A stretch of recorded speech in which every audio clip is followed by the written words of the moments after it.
Hello, ladies and gentlemen, it is your host with the most, White Boy 7th Street, and welcome to the Super Special Specialist series every Sunday. I always like series of mine that had a nice little ring to it, whether it be Mob Mondays, Trolling Tuesdays, White Boy Wednesdays, and I think Specialist Sundays has a nice ring to it, if I can pronounce it correctly. To the face, give me that ball. Now, today, we're going to be going over the Overdrive Specialist. I just wanted to wait till I pop it in. I feel like a train running on the wall. I traverse goal line to goal line in this uplink within 5 seconds, and I get a nice, easy score right there. This specialist excels in uplink, capture the flag, but one way that I think this specialist is going to be underused and underrated is in search and destroy and safeguard. You can rush the enemy team on safeguard in particular. They're all by the robot trying to get those easy points. You can go there and really get a nice multi-kill. And in search and destroy, I'm not a huge S&D player, but from my experience in S&D, and especially in competitive Call of Duty, I predict that we're going to see it a bunch.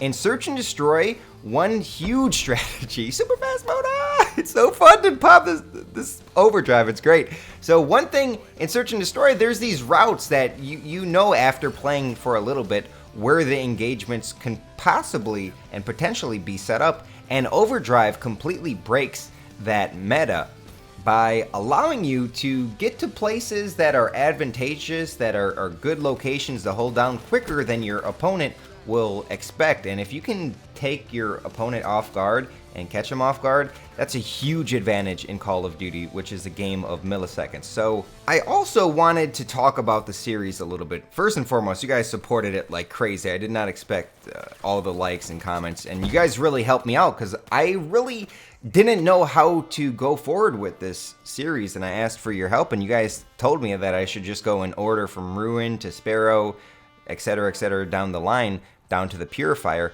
And I was a little skeptical of that because, let's be honest, you got the bow and arrow that it shoots explosive bolts. You have the Purifier, it's a flamethrower that's OP. The Ruin is probably one of the coolest things. The gravity spikes are awesome.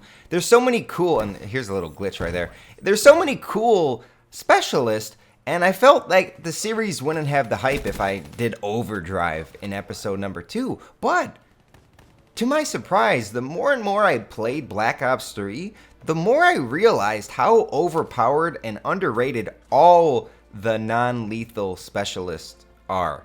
You saw in my video the other day where I talked about the addition of skill-based matchmaking. It was a shotgun gameplay on Nuketown. I used the Psychosis a lot, and I was going to use that for Specialist Sundays, but I decided to go in order. And you can see in that gameplay how the Psychosis keeps me alive and keeps my kill streak going, which has got to get me more score streak. Now, I see a lot of people complain in Black Ops 3 that the score streaks are too high, and I have the same concern. But one thing that I came to realize is I think you die on a lot of your kill streaks because you have an overconfidence using the Purifier or using the Sparrow bow and arrow. It gives you a false sense of confidence, and arguably the KN-44 is a good competitor to the Sparrow bow and arrow. I've died to it many times before, but what you do when you have the Psychosis is it keeps you alive and gives you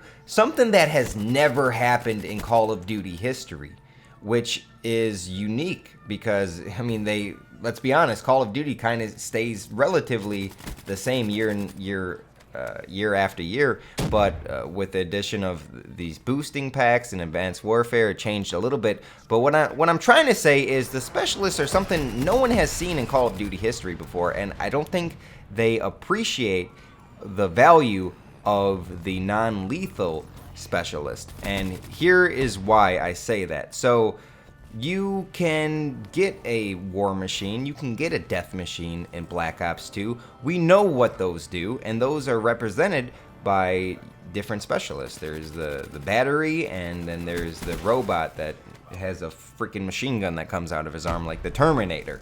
You can argue that we've seen the Ruin with the Modern Warfare 2 Javelin glitch, or Martyrdom, kind of, not really, but these are things that we have seen before, and we know how to to defend against if you're a good Call of Duty player who has been around for a while. Or you could just shoot them with your gun. It's pretty simple. You can die by, you can outgun people with their Sparrow out, with their machine gun out. Unlike Destiny, when you activate a super, you're pretty much invincible for a little bit, which I did not agree with at all. And it was one of the reasons why Destiny was very frustrating for a multiplayer experience early on in its life cycle. So I would argue that the non-lethal specialists are more lethal than the lethal specialists. And yeah, if you're new to English, that didn't make any fucking sense. But what I'm trying to say is, if you can utilize the specialist abilities that are non-lethal correctly, they're going to do more damage than a bow and arrow Sparrow. And I messed up right here. I placed down the Guardian, and then I immediately realized that I did not want it out. Because the round is almost over, but I'm got a quick scope him with the Guardian right there. I thought that was a pretty nice kill. But if you can use your specialist to stay alive and continue your score streak, rather than having this false sense of confidence while you get a Sparrow or the Purifier, like, let's be honest, how many times have you had the Purifier and you just run, by the way, 12-0 flawless, perfect capture the flag round.